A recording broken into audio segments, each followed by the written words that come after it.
Assalamualaikum warahmatullahi wabarakatuh. Selamat pagi dan salam sejahtera untuk kita semua. Perkenalkan, saya Dita Rari Dwi Nining Testuti. Saya adalah salah satu dosen STI Ekuitas Bandung.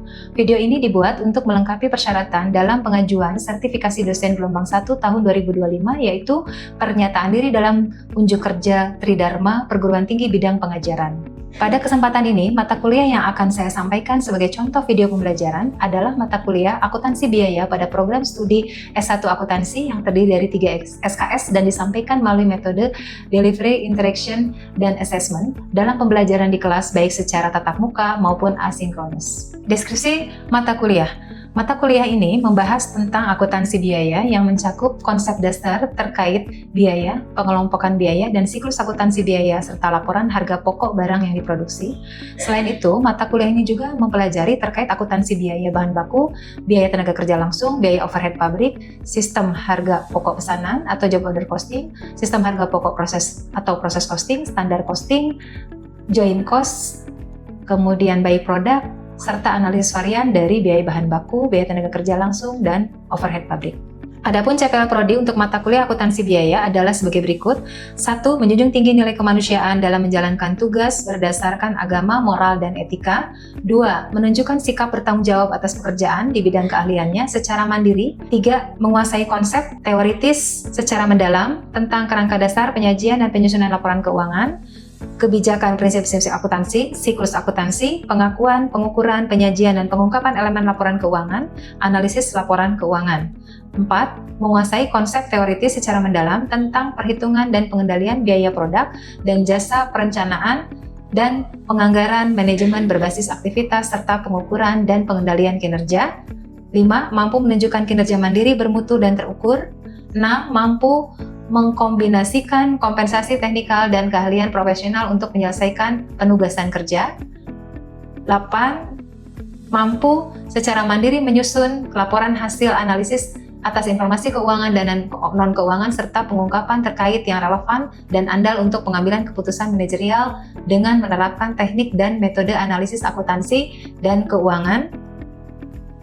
Ke-9, mampu secara mandiri menyusun dan menganalisis laporan akuntansi manajemen meliputi perencanaan dan penganggaran manajemen, biaya pengendalian, kualitas pengukuran kinerja, dan benchmarking yang relevan dan andal di dalam mendukung pengambilan keputusan dan pengendalian manajemen dengan menerapkan teknik-teknik akuntansi manajemen. CPMK mata kuliah akuntansi biaya terdiri dari 1. Menyebutkan konsep dasar dan ruang lingkup akuntansi biaya serta perbedaan antara akuntansi keuangan dan akuntansi manajemen dalam organisasi, menjelaskan konsep dan klasifikasi biaya dan perbedaan jenis sistem biaya, membuat laporan harga pokok penjualan dan elemen biaya. 3. Menerapkan proses perhitungan biaya bahan baku dan pemesanan bahan baku. 4. Menerapkan proses perhitungan biaya tenaga kerja. 5. Menerapkan proses perhitungan biaya overhead. 6. Mampu menerapkan konsep perhitungan serta pencatatan biaya produksi menggunakan job order costing. 7. Mampu menerapkan konsep perhitungan serta pencatatan biaya produksi menggunakan proses costing.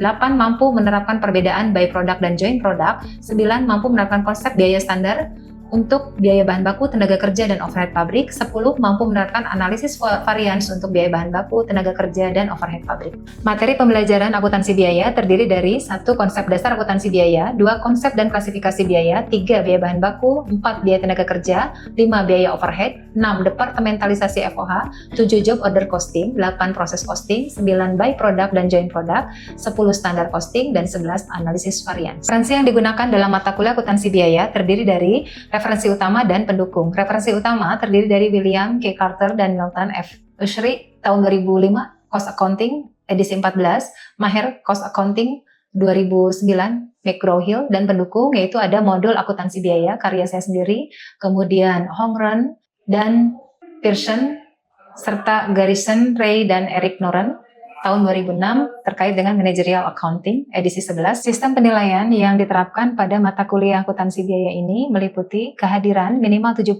sebagai prasyarat untuk mengikuti ujian akhir, tugas 15%, keaktifan 15%, kuis 10%, UTS dan UAS 30%. Metode yang digunakan dalam mata kuliah akuntansi biaya meliputi metode ceramah, case study, problem solving learning, diskusi, dan tanya jawab. Berikut adalah video pembelajaran luring terkait dengan materi proses costing. CPMK untuk materi ini adalah mampu menerapkan konsep perhitungan serta pencatatan biaya produksi menggunakan proses costing. Sub CPMK terdiri dari 1. Mampu menjelaskan karakteristik perusahaan yang menerapkan kalkulasi biaya produksi dengan proses costing, mampu menjelaskan arus biaya produksi serta dokumen pendukung, mampu menghitung biaya ekuivalen dan biaya per unit departemen, serta mampu membuat jurnal untuk mencatat biaya produksi manufaktur. Mata kuliah ini diharapkan membentuk lulusan yang memiliki kemampuan di bidang akuntansi secara profesional, adaptif, dan berbasis teknologi. Demikian penjelasan mengenai mata kuliah akuntansi biaya yang saya ampu pada program studi S1 akuntansi. Selanjutnya, kita akan melihat bagaimana proses pembelajaran untuk mata kuliah tersebut secara luring pada pertemuan ke-9 untuk mata kuliah akuntansi biaya. Assalamualaikum warahmatullahi wabarakatuh. Selamat siang semuanya.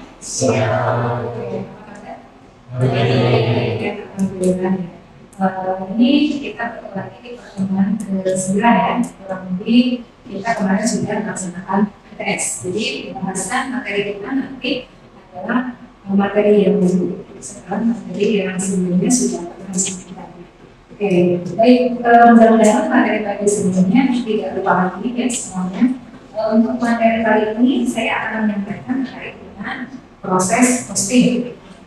Proses costing. Materi ini tidak ada yang tidak ada yang berbeda. Jadi yang disini saya berbeda dengan materi sebelumnya, ya. Itu materi apa? Materi terkait dengan order costing, ya. Order costing, maksudnya nggak juga costing. Masih. Aku lagi. Oke, nanti kalau misalnya di pertengahan ada yang ditanyakan boleh ya? Oke, baik. Ini berikut adalah konsep dasar dari proses costing. Dari proses costing ini, intinya adalah bahwa proses costing ini adalah metode yang digunakan untuk mengkalkulasi biaya-biaya produksi berdasarkan proses yang dilalui oleh sebuah produk. Jadi nanti di dalam proses costing ini memang ada sedikit perbedaan dengan job order costing ya, di mana nanti di dalam perhitungannya dia berdasarkan pada proses yang dilalui oleh setiap produk yang diproduksi oleh perusahaan tadi. Itu demikian. Nanti di sini kita akan melihat apa saja sih perbedaannya proses costing dengan job order costing tadi. Persamaannya sama-sama. Dia tujuannya adalah untuk menggunakan 3 komponen biaya produksi yang dipakai ke dalam produk yang dihasilkan. Kemudian juga jenis akun yang digunakannya sama ya, dari proses costing maupun job order costing, aliran biaya produksinya juga melalui manufaktur. Ya. Kemudian perbedaannya sama, perbedaan ini ya, di mana untuk unit yang diproduksi job order costing itu didasarkan pada proses yang didasarkan pesanan atau buy on order. Kalau proses costing itu sendiri adalah berdasarkan proses biasanya seperti ini. Ya. Kemudian unit yang diproduksi juga kalau yang di job order costing itu adalah heterogen, artinya macam-macam jenis ya. Beda dengan yang proses costing ini bisa homogen. Ya. Kemudian dokumen pembeliannya kalau di job order costing di sini ada apa dokumen pembeliannya? Apa? Kan? Kartu persediaan job order costing. Ya. Kemudian kalau di proses costing kendalinya adalah komponen di setiap departemen. Ya. Departemen yang akan mengikuti proses. Nah, kita lihat di sini ya, dalam proses costing ini ada yang namanya departemen proses atau processing departemen. Di mana departemen proses ini merupakan sebuah departemen yang ada di perusahaan yang digunakan untuk menghasilkan produk. Di samping itu juga sebagai tempat di mana biaya-biaya bahan baku, tenaga kerja langsung, overhead pabrik ya, itu ditambahkan ke dalam produk yang dihasilkan oleh perusahaan. Di sini bisa kita contohnya ya, misalnya pabrik mainan ya. Nah biasanya departemen proses ini bisa terdiri dari beberapa departemen, tidak hanya mencakup satu departemen saja, gitu ya. Nah sehingga nanti setiap departemen yang terlibat dalam proses produksi sebuah produk itu harus membuat laporan departemen masing-masing seperti itu ya. Nah ini adalah bagian dari pengendaliannya. Nah di sini kita lihat aliran biaya dalam proses costing itu sendiri. Misalnya di dalam departemen pemrosesan itu melibatkan 3 departemen misalnya, saya contohkan ya misalnya dari departemen pemotongan, perakitan, dan pengemasan. Tiga departemen yang terlibat di dalam pembuatan sebuah produk. Nah di sini bahan baku ya, tenaga kerja langsung, overhead itu dimasukkan ke dalam proses awal, yaitu masuk ke dalam proses pemotongan. Nanti akan lanjut ke proses perakitan ketika produk di sini ya dalam proses ya menghasilkan barang setengah jadi dalam proses masuk ke departemen perakitan juga masih barang setengah jadi sampai pada departemen akhir yaitu pengemasan. Jadi departemen inilah yang akan menghasilkan produk jadi yang siap dijual ke konsumen. Jadi di dalam sebuah departemen pemrosesan, ketika departemen yang terlibat itu adalah departemen bukan departemen akhir ya, departemen 1 dan 2 misalnya, kalau di sini departemen prosesnya pemotongan dan perakitan itu tidak akan menghasilkan produk jadi, tapi hanya akan menghasilkan dalam proses atau produk setengah jadi, barang setengah jadi. Jadi produk jadi akan menghasilkan di departemen paling akhir. Ini aliran biayanya dalam proses costing kurang lebih sama seperti jumlah costing ya di sini. Jadi komponen-komponen biaya produksi yang macam 3 ini dia akan dicatat ya ke dalam untuk proses atau dalam prosesnya di masing-masing departemen sehingga nanti sampai ke persediaan barang jadi. Sampai sini ada yang mau bertanya? Cukup jelas? Oke, kalau saya bertanya silakan ya, jangan malu-malu kan malu bertanya nanti kita Oke, baik. Aliran biaya dalam proses costing tadi sudah saya jelaskan ya. Kemudian baik. Jadi di dalam proses costing itu sebenarnya di masing-masing departemen itu bisa memungkinkan adanya penambahan bahan.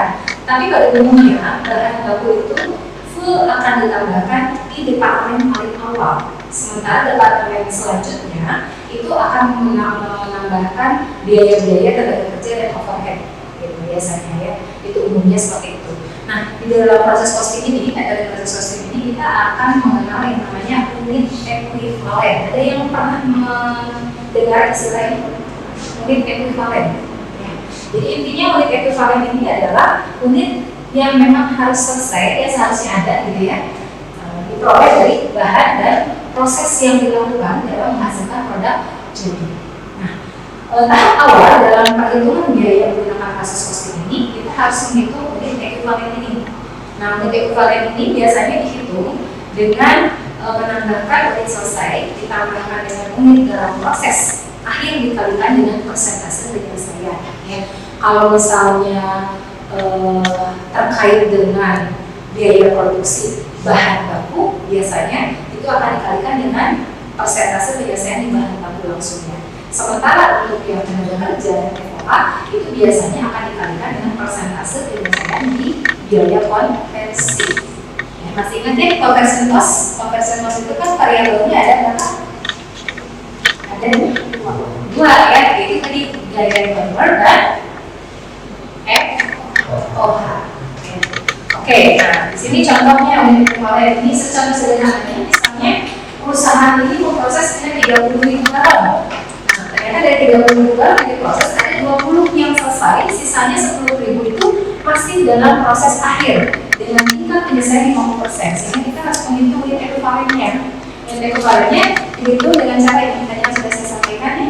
Unit selesai ditambahkan dengan unit dalam proses ini ditambahkan dengan persentase penyelesaian. Sehingga unit ekuivalennya diperoleh sebanyak 25.000 unit. Ada yang bertanya ke sini? Persentase penyelesaian dari mana? Biasanya diperoleh dari berapa persen ya biaya yang sudah diserap dalam proses produksi. Oke, kalau misalnya dalam produksi itu kan pasti ada barang yang itu masuk ke dalam ekuivalen. Nah itu nanti ada kasus tertentu. Bagus pertanyaannya, tapi nanti kita akan lihat. Biasanya itu nanti akan bahas di kasus khusus untuk proses costing kita ini baru apa namanya awal ya. Biasanya saya bagi dua pertemuan. Pertemuan awal itu nanti dasarnya, basicnya. Nah, nanti di sini saya akan jelaskan ada beberapa kasus khusus nanti yang bisa terjadi pada saat kita menggunakan proses costing ini ya. Oke, Esther, terima kasih pertanyaannya. Tapi saya cek dulu ya. Oke. Ya kan tadi untuk biaya itu biasanya bahan baku itu ada penambahan di awal di produksi awal. Tapi ada kemungkinan juga bertambah di di departemen selanjutnya. Kalau itu maksudnya kasus khusus juga atau gimana? Penambahan kasam nanti masuk ke kasus khusus. Jadi nanti itu situasi yang memang khusus dalam proses posting yang nantinya bisa dilakukan perhitungan secara khusus. Nanti ada 2 metode yang bisa digunakan. Ya, oke. Terima kasih pertanyaannya. Nah, ya kita lanjut ya. Kita dikit dulu ya. Karena itu tidak dipertemuan ini sebenarnya nanti next ya, next pertemuan ya. Lanjut nanti kita akan berbicara dasarnya dari proses posting ya. Oke, nah ini konversi ini sebagai dasar ya, di mana biaya per unit produk itu akan dihitung.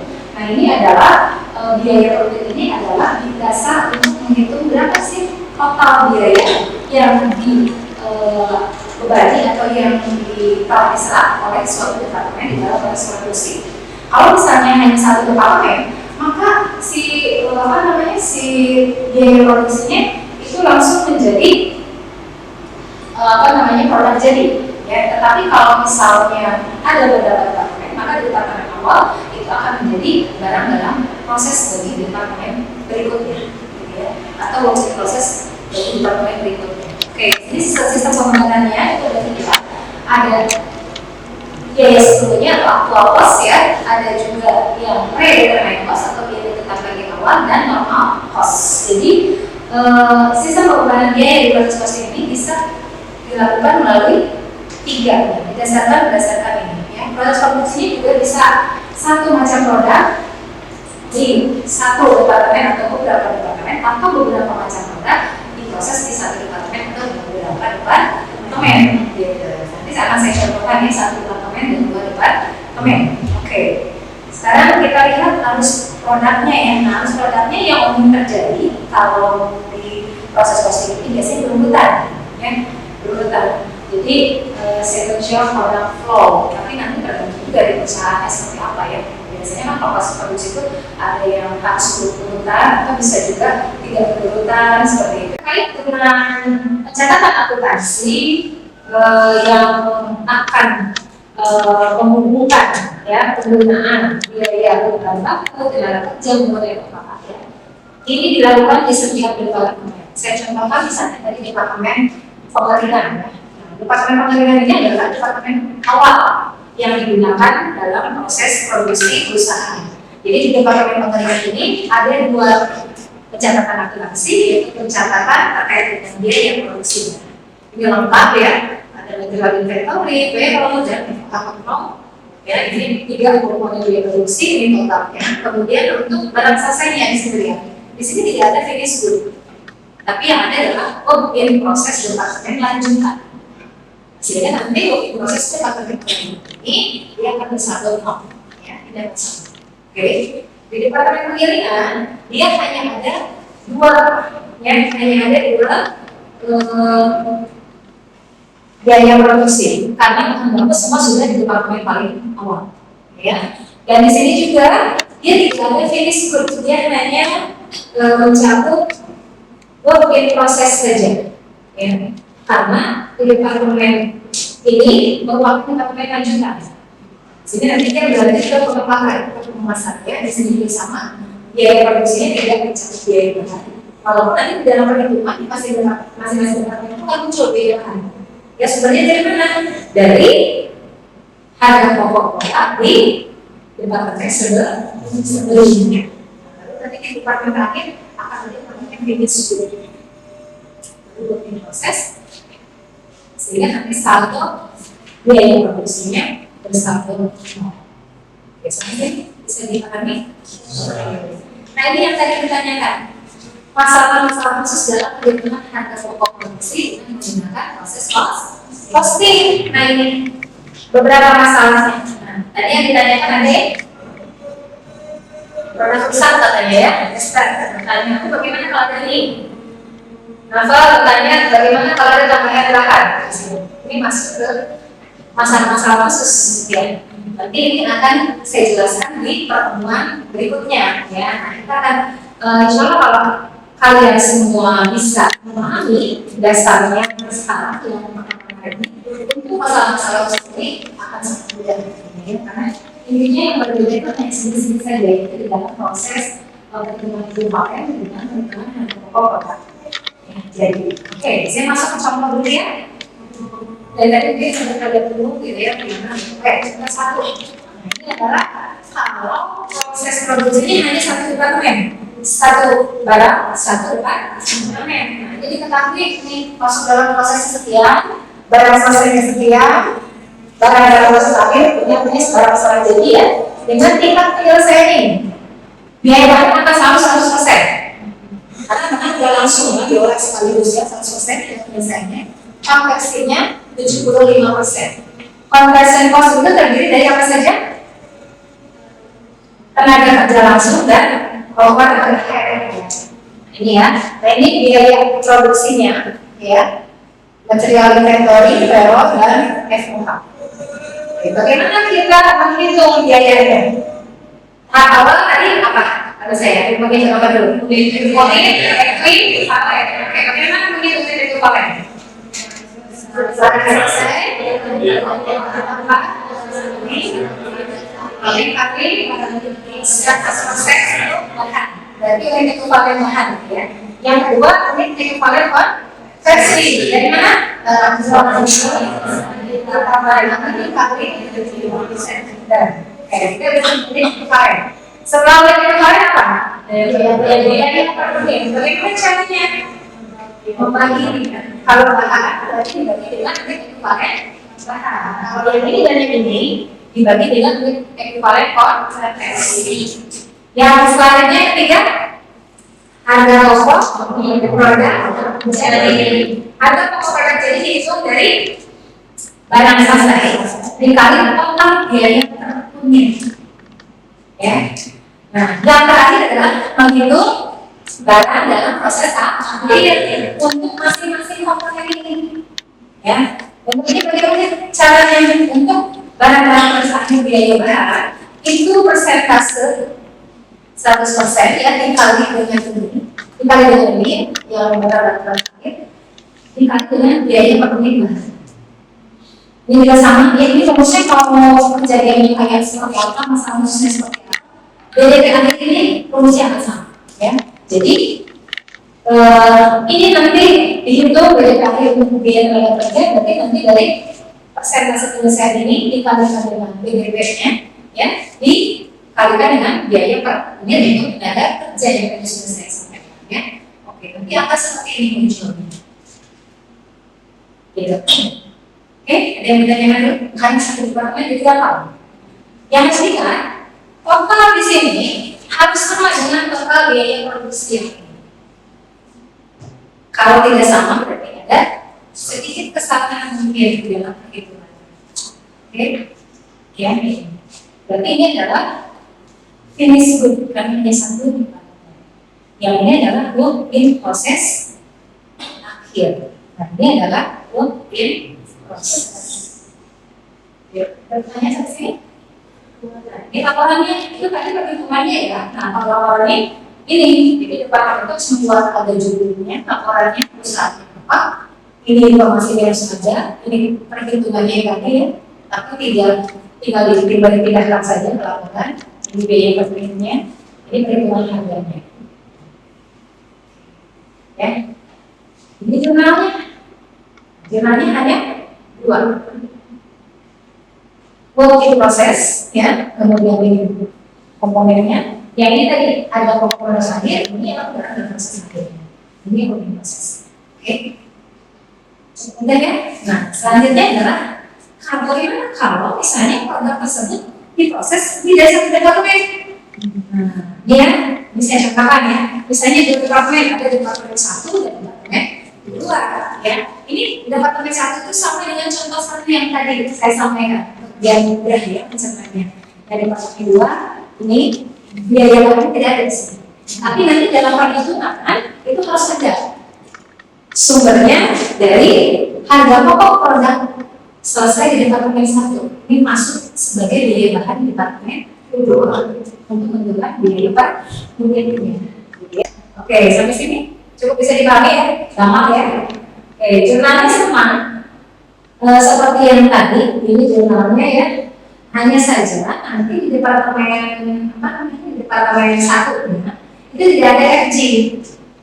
Tapi yang ada adalah work in process inventory departemen 2. Work in process departemen 2 ya. Nanti di sini. Kemudian di departemen 2-nya baru nanti si work in process ini kalau yang walaupun dari 9 juta tapi materialnya jangan dimasukin lagi ya, nanti ada dalam kalau masukin lagi. Jadi walaupun tadi ada perhitungan yang muncul bahan yang semuanya dari departemen 1, di penjurnalannya tidak lagi muncul kan, sudah dicatat di sini di departemen awal. Jelas ya? Jadi tetap untuk biaya produksi departemen 2 itu hanya mencakup 2 komponen saja. Oke. Bisa dipahami sampai sana? Oke. Kita masuk ke kasus yang pertama. Produk hilang. Ya, kasus khusus dulu yang pertama. Produk hilang. Hilang itu bisa di awal, bisa di akhir. Kalau di awal, logikanya dia belum menyerap biaya produksi sehingga tidak perlu repot-repot menghitung ke dalam unit ekuivalennya karena belum menyerap biaya produksi. Beda kalau hilangnya di akhir proses, nah itu harus dimasukkan ke dalam perhitungan unit ekuivalen sehingga rumusnya akan berubah. Kalau misalnya produk hilang akhir proses, itu rumus menghitung unit ekuivalennya dari produk selesai ditambah barang selesai kali persentase penyelesaian ditambah unit produk yang hilang. Gitu ya, karena unit produk hilang itu sudah bergerak di biaya, sehingga harus dimasukkan ke dalam perhitungan unit seperti itu ya. Ini contohnya ini saya akan bahas terlalu jauh ya, tapi sama seperti contoh. Ada yang mau ditanyakan? Cukup jelas? Nah, nanti paling biaya ada tugasannya. Ada dua tugas latihan, nanti Anda silakan mengerjakan ini ya. Ini adalah pengolahan satu jenis produk berdasarkan departemennya, dan yang selanjutnya adalah pengolahan produk melalui 2 depan. Oke, ada yang mau ditanyakan? Any question? Cukup jelas? Cukup jelas tuh. Tapi Bu, berarti kalau misalnya kayak kasus konsultan yang saya tadi, kalau menurut Bapak itu sebenarnya secara dasar sama aja kayak produk hilang asli proses. Iya. Jadi akan dihitung di dalam kredit kemarinnya yang ada ya, oke, cukup. Nah, mungkin pertemuan kita saya cukupkan sampai sini ya.